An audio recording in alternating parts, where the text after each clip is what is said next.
Ada seorang ulama yang bernama Ibrahim bin Adam, yang mana beliau ini mempunyai suatu hajat, yaitu membeli sesuatu di pasar. Maka berangkatlah beliau ke pasar. Setelah sampai di pasar, maka di pinggir jalan itu beliau melihat seseorang yang cacat, yang mana orang cacat tersebut tidak mempunyai dua tangan, tidak mempunyai dua kaki, dan juga matanya buta, mempunyai penyakit lepra. Terkadang ada orang yang lewat melihat orang yang cacat tersebut merasa jijik melihatnya, sehingga pada suatu saat ada seseorang yang lewat dan membawa makanan, langsung menyuapkan makanan tersebut kepada orang yang cacat itu. Setelah disuapi, maka orang yang cacat tersebut berteriak, "Alhamdulillah atas kenikmatan yang luar biasa yang Allah Subhanahu wa taala berikan kepadaku." Yang tadinya Ibrahim bin Adam ini ingin pergi, menjadi tidak jadi pergi, karena dia sangat heran dengan orang yang cacat ini. Dia tidak mempunyai kedua tangan, tidak mempunyai kedua kaki, matanya buta, mempunyai penyakit lepra. Memangnya nikmat yang luar biasa yang sangat besar yang Allah Subhanahu wa taala berikan kepadanya itu apa? Akhirnya Ibrahim bin Adam datang menemui orang yang cacat tersebut. Beliau pun memberikan salam kepada orang yang cacat itu. "Assalamualaikum." Maka orang yang cacat tersebut menjawab salamnya Ibrahim bin Adam dengan jawaban yang mengherankan. "Waalaikumsalam ya Ibrahim bin Adam." Mendengar jawaban salam orang yang cacat tersebut, Ibrahim bin Adam pun menjadi takjub. Saya tidak pernah bertemu dengan dia dan pertama kali saya melihat dia. Tetapi ketika saya memberikan salam kepadanya,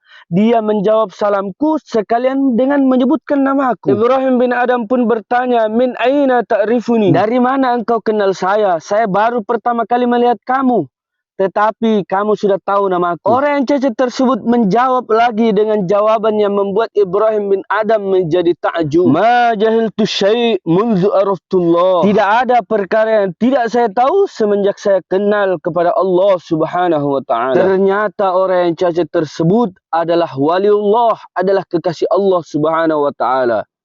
Maka Ibrahim bin Adam pun bertanya, "Ketika saya lewat tadi, ada orang yang menyuapkan makanan langsung ke mulutmu. Maka ketika itu engkau langsung berteriak, 'Alhamdulillah atas kenikmatan yang luar biasa yang Allah Subhanahu wa taala berikan kepadaku.' Memangnya nikmat apa yang Allah Subhanahu wa taala berikan kepadamu yang sangat luar biasa?" Maka orang yang cacat tersebut mengatakan, "Walaupun keadaanku seperti ini, aku tidak mempunyai kedua kaki, aku tidak mempunyai dua tangan, dan juga mataku buta, dan juga aku terkena penyakit lepra. Tetapi alhamdulillah Allah Subhanahu wa taala menitipkan dua perkara pada diriku, yang mana dua perkara tersebut adalah perkara yang sangat besar, nikmat yang sangat besar yang Allah Subhanahu wa taala berikan kepadaku." Maka Ibrahim bin Adam pun sangat-sangat heran dan beliau pun bertanya, "Apakah dua perkara tersebut?" Dua perkara tersebut adalah qalban syakiran wa lisanan zakiran, yaitu hati yang senantiasa bersyukur kepada Allah Subhanahu wa taala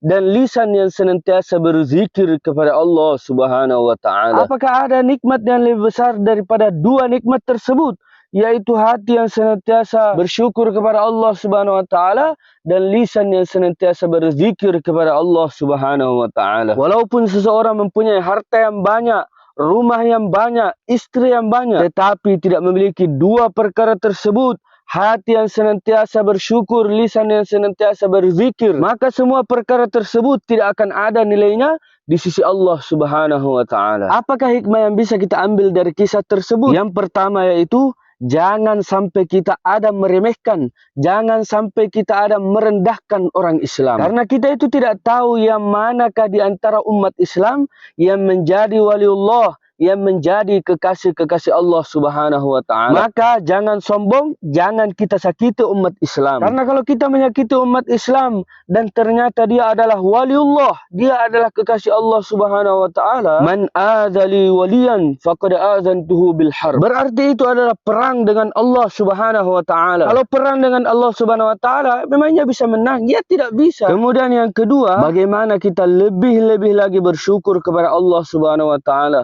Karena kita diberikan jasad yang sempurna oleh Allah Subhanahu wa taala, sehingga sepatutnya lah kita senantiasa lebih-lebih lagi bersyukur kepada Allah Subhanahu wa taala dengan sebesar-besarnya syukur.